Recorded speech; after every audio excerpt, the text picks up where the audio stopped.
Christmas, men won't be bored. Most of the R&B songs you love didn't disappear because they failed. They disappeared because the moment moved on. When men are free, we swing it like that. Some of these artists were everywhere once on the radio, in cars, at parties, and then the industry shifted and left them behind. At Christmas time. At number 5, a group so ambitious it collapsed under its own weight. In the end, one happy morning. At number 3, a groove you probably know from a sample, not the original voice. Sunday at Christmas, there'll be no. And at number 1, a band whose music outlived their name so completely that millions still dance to it without knowing who made it. To be someday in a world. Stay with this, because by the end, you'll realize you've been hearing these artists your whole life. You just didn't know their names. Someday at Christmas time. Number 10, Bloodstone. For a moment, Bloodstone felt permanent. Not trendy, not disposable, permanent. Natural High didn't explode onto radio with force, it settled in instead. Notice how the rhythm never hurries, how the drums feel patient, how the bass sounds conversational, and how the vocal holds something back on purpose. That restraint was the magic. It made the song feel lived in, like it already existed before you heard it. For a brief window, Bloodstone was everywhere. Radio embraced them, audiences trusted them. You're still a young man. Then the industry shifted and the silence arrived quickly, not because the music got worse, but because that's how it works. Years later, Natural High reappeared in Jackie Brown, not as nostalgia, but as atmosphere. A cinematic resurrection that introduced the song to people who never knew the band. That's the irony. Bloodstone became immortal through feeling, not charts. They kept recording, kept performing, but that first wave never returned. The recognition eventually came with a Lifetime Achievement Award, quiet and late, long after the spotlight had moved. What remains is memory preserved through mood, and that's where this journey truly begins. Number 9. The Sylvers' 10 Siblings is not just a band, it's a pressure cooker. Boogie Fever didn't simply chart, it defined a summer. Catch how the groove feels playful but unbreakable, how the bass line locks in without showing off. I'm sorry I said How the vocal sounds joyful without losing control. That's why it worked. It felt effortless, but family groups don't just share success, they share tension. Every business decision becomes personal. Every disagreement follows you home. They kept releasing music through the late 70s and early 80s, solid records, loyal fans. But nothing could recreate that moment. Then decades passed, the name faded. Until social media pulled Boogie Fever back into circulation, not as nostalgia, but as discovery. A new generation didn't hear history, they heard energy. Vindication arrived late, but it arrived honestly. The Sylvers aren't touring anymore, but the music found its way back, and sometimes that's enough. Number 8, Confunkshun. Confunkshun lived where charts don't always matter. Wanna go? I'll take you anytime. They ruled black radio, dance floors, and live venues, but pop crossover stayed just out of reach. You take all the loving, baby. Hear how the pocket tightens on fun, how the groove doesn't beg for attention, but commands it quietly. As long as you may live. 11 albums, gold certifications, sold-out tours, still invisible to mainstream America. That contradiction defined their career. Massive where it mattered, ignored where it didn't. Internal tensions eventually pulled the group apart by 1986. For years, Confunkshun existed only as memory, a name on old vinyl. Then Love's Train returned, reintroduced by Silk Sonic to listeners who had never heard of Confunkshun at all. Suddenly venues were calling, festivals, arenas, opportunities that never came the first time. She said, sugar. Validation arrived decades late, after losses, after time, bittersweet but real. If you're still here, this music means something to you. You didn't just hear these songs, you lived with them. R&B Grove exists to preserve that feeling before it gets reduced to a sample or a playlist name.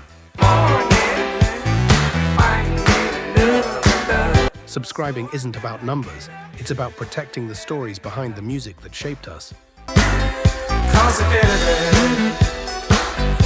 If this brought back a memory or made you hear something differently, hit subscribe and stay connected. We're building an archive for people who know this music deserves more than nostalgia. Number 7, Lakeside. Nothing came easy at first. Lineup changes, label shifts, false starts. Then everything clicked at once. Fantastic Voyage didn't just succeed, it embedded itself into culture. Notice how the groove feels instantly familiar, like you've always known it. That kind of familiarity is rare. The song lived on through samples, commercials, movies, and video games, but Lakeside never reclaimed that height. As New Jack Swing took over, their sound wasn't wrong, it was replaced. They never officially broke up. Momentum simply disappeared. Today, Fantastic Voyage belongs to everyone, but Lakeside belongs to memory. A single moment stretched across decades. Number 6. Mtume Juicy Fruit sounds cool on the surface, but listen closer. The production is sparse, skeletal, every element intentional. That space lets the vocal float, detached yet human. 8 weeks at number 1 wasn't luck, it was restraint. Then came the trade-off. The groove became immortal through sampling, but the source faded. An entire generation met the song backward, through someone else's voice. James Mtume shifted into songwriting and production, shaping R&B history behind the scenes. As a performer, he exists mostly in echoes. Cultural immortality came at the cost of recognition. That's the paradox. Number 5. The New Birth. This wasn't a band, it was a belief system. 17 people moving in the same direction. Briefly convincing the industry that scale itself could become soul. From the garden to the line. Harvey Fuqua didn't assemble the new birth to chase hits. He built it to test an idea what happens when vocals stop behaving like leads and start behaving like instruments. Listen to how the voices stack, how they rise and fall in waves. How individual personalities disappear into something larger. For a moment, it felt like the future of R&B, not louder, bigger. But cohesion at a level few groups ever attempt. That ambition was also the weakness. 17 lives means 17 pressures, 17 schedules pulling in opposite directions. Do you think? Every rehearsal costs more, every decision takes longer. The music stayed strong, but the gravity increased. Members left, the lineup shifted, the magic thinned. What's left now is a short window of recordings that still sound astonishing. Evidence of a moment when R&B flirted with orchestral scale and barely survived the experiment. The new birth didn't fail. It simply proved how fragile greatness becomes when it grows too large to hold itself together.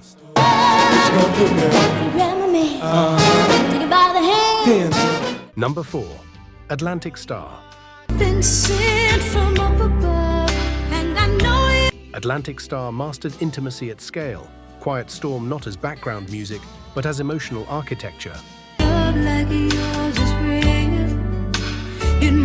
Always didn't overpower you, it leaned in. Notice how the arrangement never rushes the sentiment.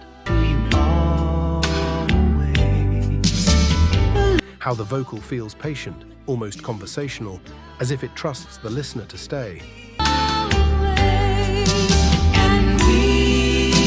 That restraint carried the song all the way to the top of the pop chart. For a moment, Atlantic Starr had everything: radio dominance, crossover success, and a sound that felt timeless. But success at that level doesn't just reward you, it traps you. The industry doesn't ask what you want to make next. It asks you to recreate the same feeling until it stops working. When taste shifted, Atlantic Starr didn't abandon their identity. The world abandoned theirs. Quiet Storm didn't disappear because it failed. That's what we are. We shouldn't be. It disappeared because the industry wanted urgency instead of intimacy. Always survived. The band name faded. Today the song lives on at weddings, slow dances, moments of sincerity, while the artists behind it slip further into the background. That's not decline, that's displacement. Number 3. Charles Wright and the Watts 103rd Street Rhythm Band. This was never about flash, it was about discipline. Charles Wright didn't build songs to peak quickly. He stretched grooves until they almost became uncomfortable. Then pulled them back just before they collapsed. Express yourself doesn't seduce you, it asserts itself. Hear how the rhythm stays locked, how repetition becomes power instead of redundancy. That approach made them different and difficult to market. They didn't do solos. They didn't chase crossover moments. They stayed committed to the pocket. When the song re-entered culture through sampling, most listeners met it backward. They recognized the message before they recognized the source. That's the cost of being foundational. Your influence becomes obvious only after your name fades. Charles Wright and the Watts 103rd Street Rhythm Band never stopped working. They simply became references instead of headliners. Respected by musicians, cited in samples, rarely named out loud. The groove survived, the spotlight didn't. Number 2, the Chi-Lites. So I've decided to write this letter The Chi-Lites didn't shout, they confessed. and send it to myself. Oh Girl works because it never begs for attention. It trusts vulnerability. This letter that I wrote, and it's stamped. Notice how the harmonies feel slightly heavier than expected. I know you think that I'm crazy. How emotion settles into the space between notes. But with a little For a moment in the early 70s, their sound felt unstoppable. it makes me feel kinda nice. Then disco arrived. Precision replaced patience. Shine replaced ache. Write another letter, write a letter to myself. The Chi-Lites didn't adapt by force. They stayed honest. Hits slowed. I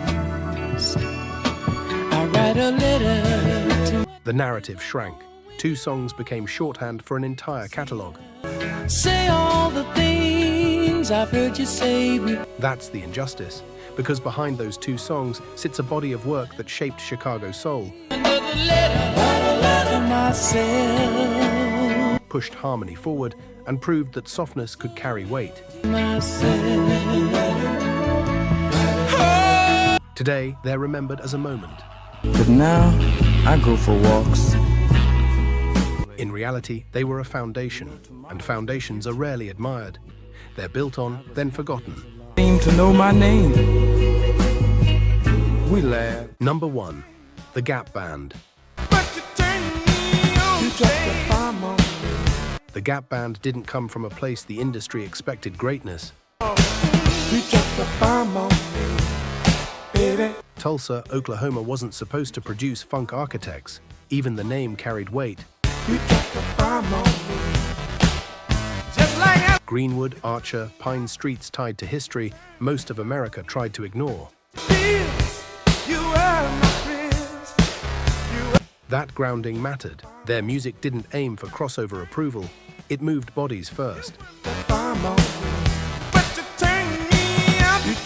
Listen to how the grooves feel unfiltered, how funk stays central instead of being polished away. They were massive on R&B radio, club staples, cultural engines. But pop recognition stayed just out of reach. Too funky, too rooted, too honest. Then time did what it always does. New sounds arrived, new priorities took over. The Gap Band faded from conversation while their music refused to die. Sampled endlessly, recycled constantly. Their grooves became invisible infrastructure in hip-hop and modern R&B. That's the quietest kind of victory. When the music survives without asking permission, even after the name disappears. This entire journey leads here. not to fame, to endurance. This is my